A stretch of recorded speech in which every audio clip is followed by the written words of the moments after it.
This morning on DC News Now, we're off to a warm start. Many of us into the 50s at this hour. Certainly feeling spring-like out there to kickstart your Friday morning. Now today will be another warm day, but as we look ahead towards the weekend, it's back to reality, back into the 40s for those high temperatures. I'll have more details on that coming up. Also coming up this morning, police have made an arrest after an overnight manhunt across the Baltimore area for a suspect that shot 2 police officers. Our Tosin Fakili has what we know this morning. Plus, Congress overturning the first update to D.C.'s criminal code in over 100 years. What's next for the bill? And a vehicle anti-theft system left out of some car models has led to thefts to target them. How you can keep your car safe. The station covering all of the DMV. This is DC News Now. All right, your time right now is 6 o'clock on this Friday morning. Good morning. I'm Corey James. Good morning. I'm Tanaya Wright. We want to start off with some breaking news this morning right now out of Prince George's County. Fire crews are working to put out a fire at a home in Lanham. Take a look at your screen right now. Crews arrived just before 2 o'clock this morning. We do have reports of people who are trapped inside of that house. We are, of course, continuing to follow the story, and we'll keep you updated. You can see the flames right now coming out of that house. Crews on the scene, updates all morning long. All right, let's go to Jackie now with a check on the forecast. Yeah, as everyone's heading out on this Friday morning, it's a very warm start out there. We're low to mid 50s, especially farther off towards the north and west I-81 corridor and north and west of there. We're talking low 50s, but mid upper 50s, Frederick, DC, and even holding on to the 60s, Waldorf, Fredericksburg, and Lexington Park. Now, at the top of the 5 o'clock hour, we were still holding on to low 60s in DC. That is no longer the case. Those temperatures have dropped just a little bit. We do have this cold front continuing to push its way farther off towards our east. Really not dropping those temperatures all too much. However, we'll likely see those temperatures continue to drop through about sunrise this morning, and then eventually those temperatures will warm back up to right where they were just about an hour or so ago. Those wind gusts, though, still quite breezy out there as you're stepping out, and we still have a wind advisory for western Maryland as well as parts of West Virginia until 7 a.m. this morning. Those highs today very similar to those temperatures we're starting off with this morning, so these will likely be the highs this afternoon under a mix of sun and clouds. Shanika's here with the very latest on the roadways. How's traffic? Let's head out to northern Virginia. You're looking good on 395 heading northbound. Also 95 heading north. I told you about a crash in Lorton. That is now a thing of the past. You're looking good all the way through. No problem. 66 east and west and the mixing bowl. All clear. Looking at the Beltway overall over to Maryland. You're fine. Watch for police activity. So they did shut down part of Minnesota Avenue down southeast right between 17th and 18th Street. All right, Shanika, thank you. Happening now, police say the gunman who shot 2 Baltimore County police officers is in custody. The gunman was surrounded for several hours by law enforcement near a shopping center in Harford County. Our DC News Now's Tosin Fakili is in the newsroom this morning and has been following this story all morning long. Tosin, what's the latest?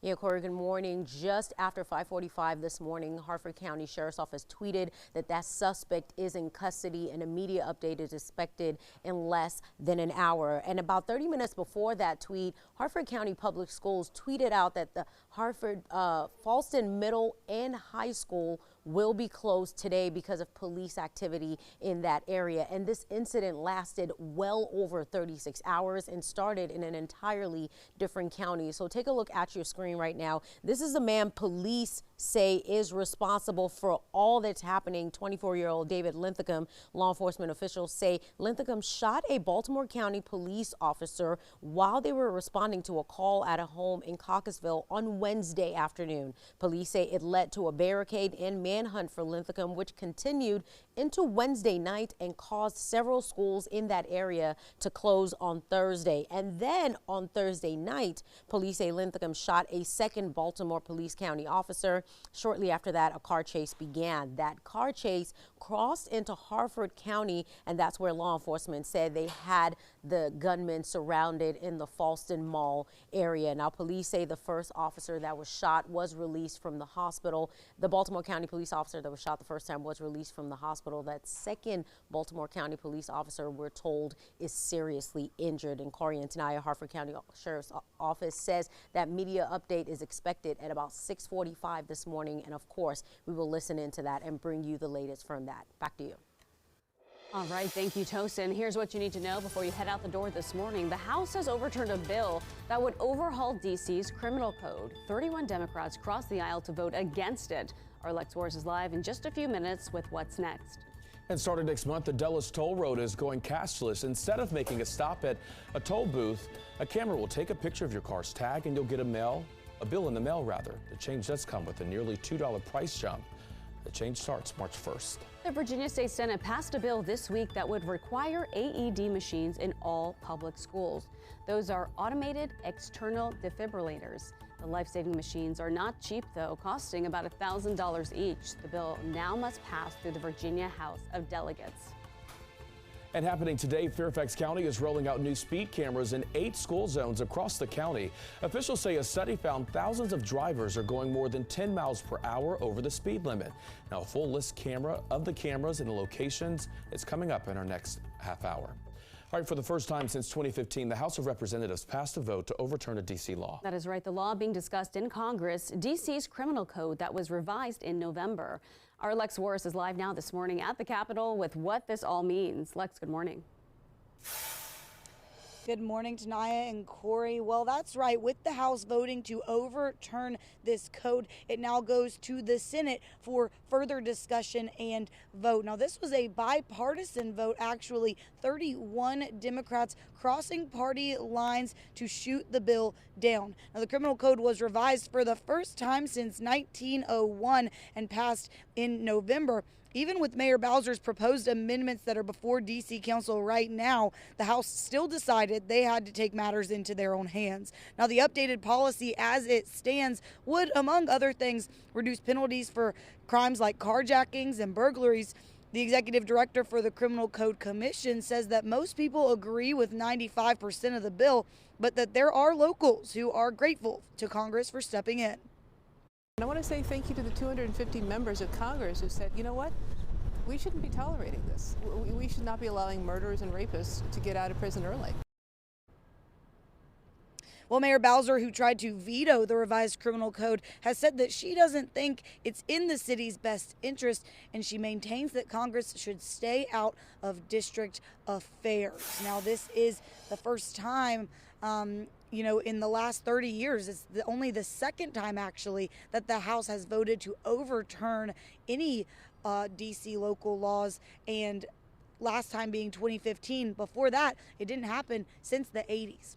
Live in Washington, I'm Lex Juarez, D.C. News Now. All right, thank you, Lex. The debate on the House floor got heated just before the vote. D.C. Congresswoman Eleanor Holmes Norton and Maryland Congressman Jamie Raskin accused critics of having double standards. On a whole range of offenses under the newly revised D.C. Act that they want to overthrow now, the criminal law is tougher in Washington, D.C. than it is in the distinguished chairman's home state of Kentucky. They're not really interested in scrutinizing the actual criminal justice policy. They just want to kick the people of Washington, D.C. around. Raskin also says the debate highlights the need for D.C.'s statehood. A man is in jail this morning after allegedly attacking Minnesota Congresswoman Angie Craig. Now, police say 26-year-old Kendrick Hamlin followed Craig inside her Northeast D.C. apartment building near 8th Street yesterday morning. After getting on the elevator with her, they say Hamlin started punching and grabbing Craig. Authorities tell us Craig threw hot coffee on Hamlin to defend herself. The Democratic Congresswoman spokesperson says the attack does not appear to be politically motivated.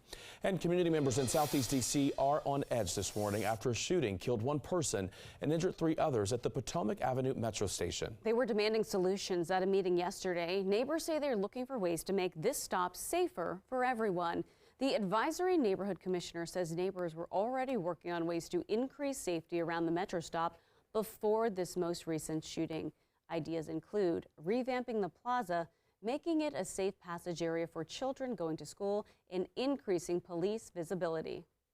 Since that incident, we have had an open to close detail at the station that has officers around the clock making sure that we have high visibility.